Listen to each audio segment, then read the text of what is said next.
Imagine spending years, maybe even like decades, meticulously building the perfect house. Right, like a massive project. Yeah, you pour this rock-solid concrete foundation, you frame the walls with the absolute best timber you can find, you insulate it against the cold, you make absolutely sure the roof doesn't leak. Getting all the essentials totally locked down. Exactly. You put all your blood, sweat, and tears into constructing this physical structure. But then, well, then you never actually move in. Wait, really? Yeah, you just stand out in the yard, endlessly reinforcing the exterior walls until the day you die.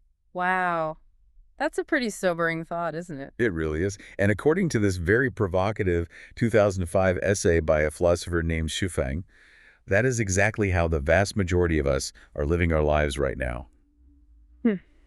Welcome to today's deep dive, by the way. I'm so glad you're here listening with us. Yeah, glad to be diving into this one. The text we are looking at today is called Balancing the Abstract and the Concrete.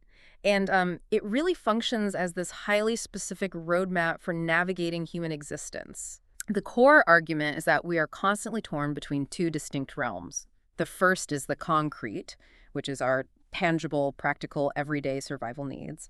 And the second is the abstract. Which is all the intangible stuff. Exactly. The spiritual and moral pursuits that actually define our inner lives. And the author argues that understanding the mechanics of how these two forces interact is, well, it's the only way to figure out your ultimate destiny. Okay, let's unpack this. Because if we stick with that house analogy, focusing on the concrete is the construction work. It's the food, the shelter, the physical safety, which is, absolutely essential. But focusing on the abstract is figuring out what kind of life you actually want to live inside those walls once the house is built. That's a perfect way to frame it. Right. It's the music you decide to play in the living room, or like the conversations you cultivate around the dinner table, the memories you create. If you only ever build the house, you're just a construction worker on your own life. You are surviving, but you aren't living. And the text draws a very sharp, almost brutal line between those two concepts. Surviving versus living. Yeah, it doesn't hold back. Not at all. It defines the concrete as everything you can see, hear, touch, and trace. It's food, clothing, transportation, sexual desire, physical security, all of that. The day-to-day grind stuff. Right. And the author states unequivocally that focusing your energy here is purely for the purpose of survival. But the essay establishes a strict hierarchy. It argues that a life entirely focused on these tangible concrete elements is fundamentally a lower level of life. And the abstract is defined as the non-material. It's totally elusive, unseen, unheard, untouched. Completely in the mind. Yeah, it belongs entirely to the realm of the spirit and the mind, pursuing ideals, adhering to morality, elevating your character. The author argues that the abstract is for living, and the more a life focuses on these unseen elements, the higher the quality of that life. But I have to admit, when I was reading through the notes on this framework, I felt a strong wave of resistance to that hierarchy. Oh, really? In what way? Well, calling the concrete a lower level of life feels almost, dismissive of how punishing survival actually is. That's a fair point. Like, think about it from the perspective of anyone listening to this right now. Working 2 jobs just to put food on the table, paying the rent, keeping your kids safe in a chaotic world. Right. That is incredibly difficult, demanding work. Isn't that basic survival inherently valuable? Right. It's not easy. It immediately made me think of Maslow's hierarchy of needs. The golden rule there is that you cannot write poetry or ponder the mysteries of the universe or elevate your character if you are literally freezing to death and starving. You need the physical baseline first. What's fascinating here is the text doesn't actually disagree with Maslow's premise. Oh, it doesn't. No, it actually anticipates that exact friction. If you look closely at Sweffing's language, he explicitly states that the abstract and the concrete are opposites yet unified. Okay, opposites yet unified. Yeah, he doesn't dismiss the concrete at all. He categorizes it as the prerequisite. He writes this really specific line: survival is the foundation for better living. Living is the sublimation for better survival. Living is the sublimation for better survival.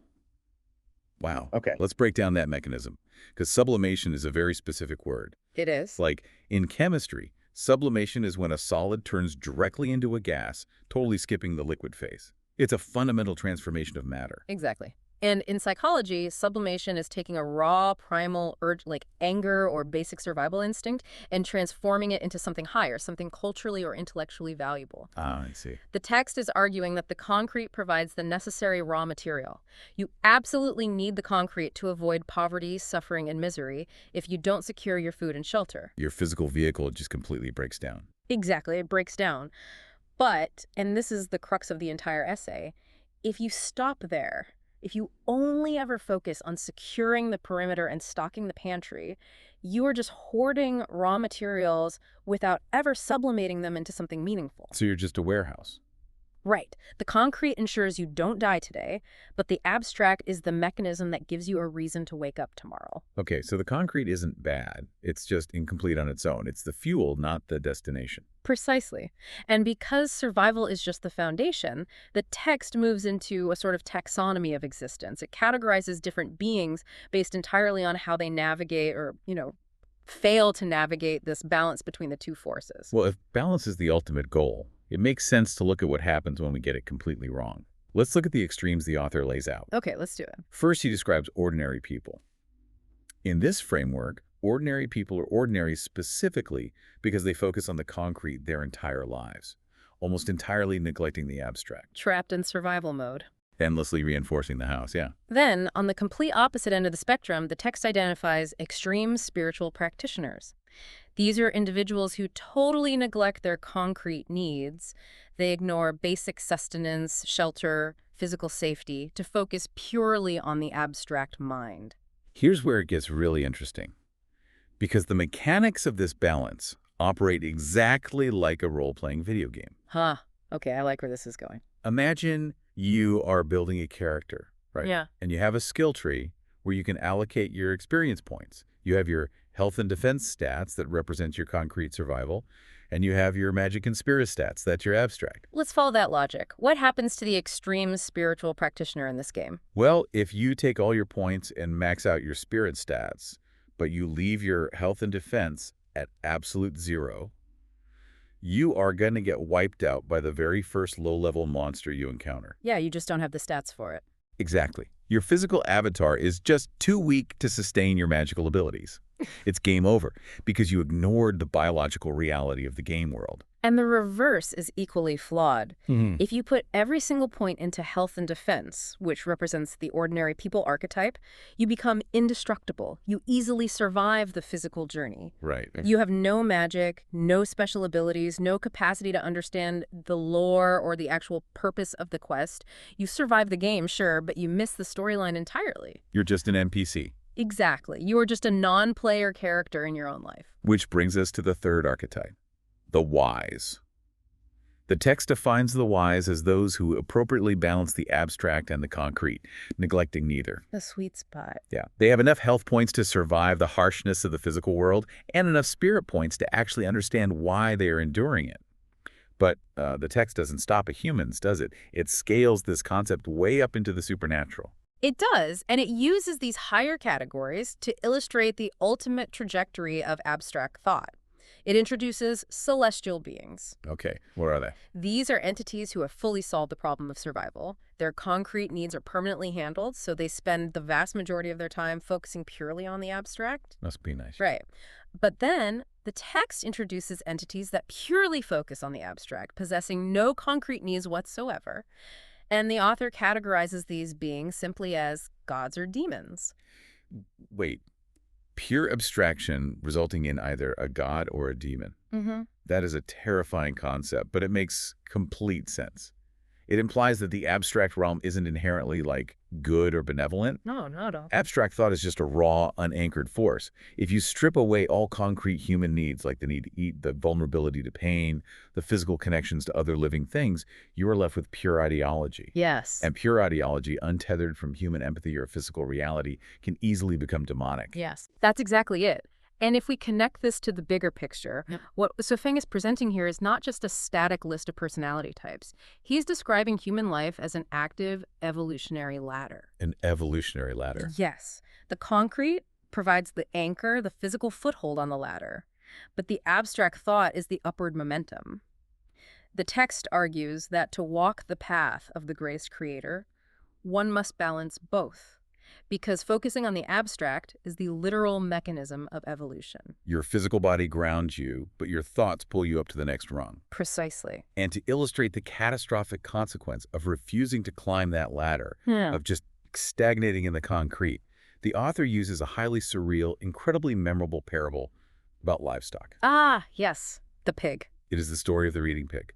Let's set the scene, because this parable is really the absolute anchor of the entire essay. It definitely forces the reader to confront the reality of contentment. Okay, so picture a pig pen. A group of pigs are lounging around completely comfortable. They have plenty of food, mud to roll in, water to drink. Sounds pretty good, honestly. Right, totally idyllic for a pig. But one pig, just one, is sitting off to the side, deeply engrossed in reading a book. Naturally. Naturally. And the other pigs are just baffled by this. They wander over and ask, "What are you doing? We have no worries here. Our master feeds us. He gives us water. We are free. We are happy. Why are you stressing yourself out with reading and thinking?" And the reading pig's response dissects this massive psychological trap. He tells them they are fundamentally confusing two entirely different emotional states: contentment versus happiness. Yeah, he argues that without reading and thinking, without the abstract, they will only ever experience contentment, but they will never possess true happiness. Let's look at the mechanics of why that is. Contentment, as the pig explains it, is entirely short-lived and reactive. It comes from the temporary satisfaction of a concrete physical need. Like getting a quick fix. Exactly. Your stomach is empty, you eat the slop, you feel a hit of dopamine, you are content. You're cold, you lay in the sun, you're content. It relies entirely on external factors. Happiness, on the other hand, is defined here as an enduring peace of mind. It's internal. It is generated by the abstract mind, totally independent of physical comfort. And then the reading pig just drops the hammer. He points out the grim, horrifying reality of their physical situation. He says, "Look at our environment. We are confined in a few square meters. We can only see a tiny patch of the sky." And the absolute worst part. The destination. Yeah. Our destination is already predetermined. Once we are fully fattened up, the slaughterhouse is the only place we're going. He says, "Thinking of this, I can't be content. To avoid the disaster of this fate, I must read." And the reaction of the other pigs perfectly mirrors the ordinary people archetype we discussed earlier. They just tell him to forget about it. They say, live for today, accept your fate. So they choose the bliss of ignorance over the burden of awareness. Exactly. But the reading pig refuses. He tells them, "You focus on the concrete and be content. I will focus on the abstract. I want to become human." Which is a wild leap. Totally wild. Another pig even challenges him on the biological impossibility of that. Like, can a pig even become a human? And the reading pig says yes, citing the specific philosophical rule. The form of life corresponds to the way of thinking. The form of life corresponds to the way of thinking. This is the engine of the author's evolutionary ladder. The physical hardware doesn't dictate the software. The software eventually dictates the hardware. Wow, okay. So the reading pig argues that the moment he possesses human thoughts, human ideals, and human morality, he is fundamentally no longer a pig. He's human trapped in a pig's body. Right. He accepts the harsh reality that he will still go to the slaughterhouse in this current physical life. He knows he cannot escape the immediate concrete reality. But he believes that because his abstract mind has evolved in his next life, he will physically be born as a human. And simply having that realization, taking control of his internal reality, brings him immediate, enduring happiness right there in the mud. And before the story ends, one of the other pigs actually experiences an epiphany and decides to join him. The reading pig welcomes him and delivers the ultimate piece of advice, which really serves as the thesis statement for the listener. While we have food and shelter, seize the time to focus on the abstract. So what does this all mean for you and me? Because obviously we aren't literally livestock sitting in a pen. Let's decode the metaphors here. Is the slaughterhouse simply a stand-in for the inevitability of human mortality? That's a very common interpretation. Like the fact that our physical bodies were all on a one-way trip to the end, so we desperately need to develop our minds before the clock runs out. And what about the master feeding the pigs? Does that farmer represent modern society?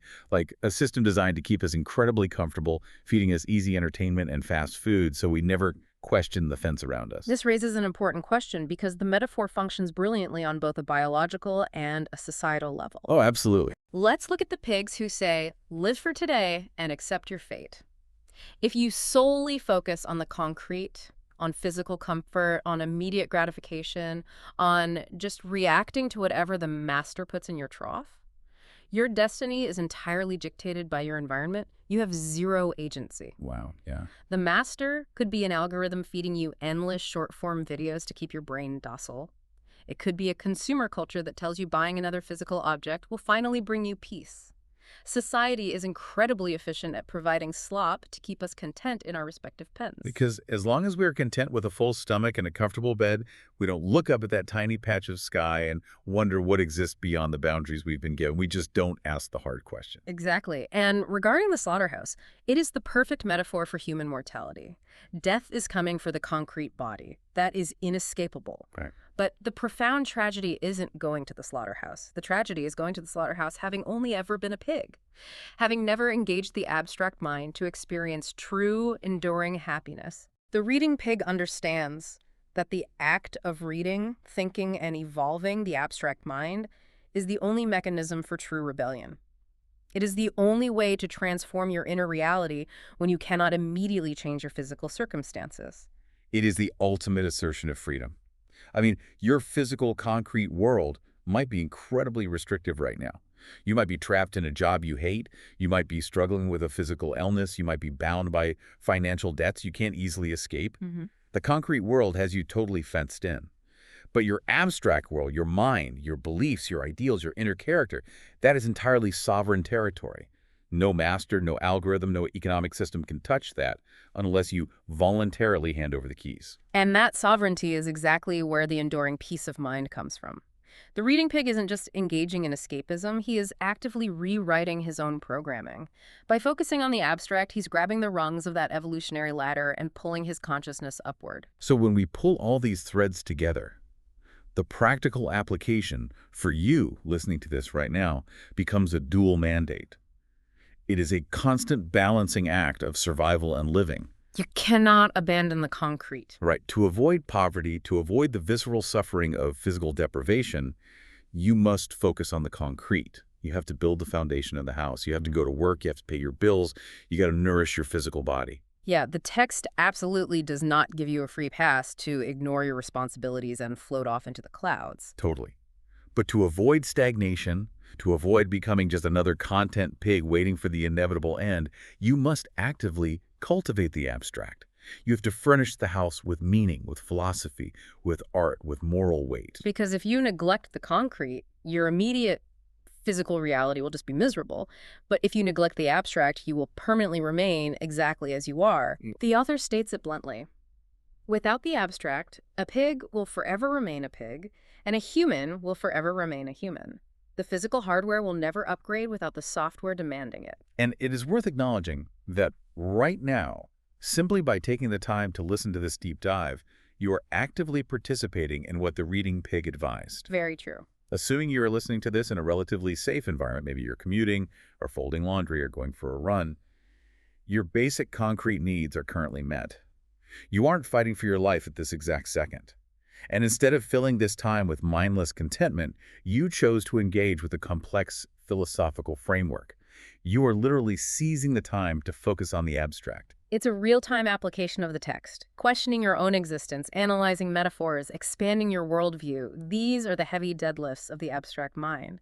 It is the conscious choice of living over merely surviving. As we wrap up this exploration of Su Feng's essay, we want to leave you with a final thought to chew on, something that pushes the logic of this framework to its absolute limit. Okay, I love these. We spent a lot of time on the concept of the evolutionary ladder, specifically the mechanism of the pig evolving into a human through the power of human thought. Yes, the essay asserts as a fundamental rule that the form of life corresponds to the way of thinking. If a pig thinks human thoughts, it eventually takes human form. Right. If we accept that premise as true, then what is the next evolutionary form for us? If a human fully masters the balance of the concrete and the abstract, if you achieve the archetype of the wise and continue climbing, what comes next? Well, the text mentions celestial beings, entities whose concrete needs are entirely solved, leaving them to exist almost purely in the abstract. But if we try to ground that in our impending future. Exactly. Think about the trajectory we are on right now. We are entering an era of unprecedented artificial intelligence, neural interfaces, and biotechnology. We are building machines that can handle the concrete survival of our species better than we ever could. The concrete is basically being outsourced? Yes. So if our abstract thinking continues to elevate and accelerate, and if physical form truly follows the complexity of thought, what does a post-human mind actually look like? More importantly, what kind of unrecognizable physical form would that level of advanced abstract thinking dictate 1,000 years from now? Wow. Are we currently just humans, sitting in a pen, reading a book, blissfully unaware that we are about to evolve out of our own bodies? It certainly makes you question the boundaries of the pen we are currently sitting in. It really does. Yeah. So keep building your house, keep reinforcing the foundation, but never forget to actually live inside the walls you've built. Thanks for taking this deep dive. Keep questioning everything.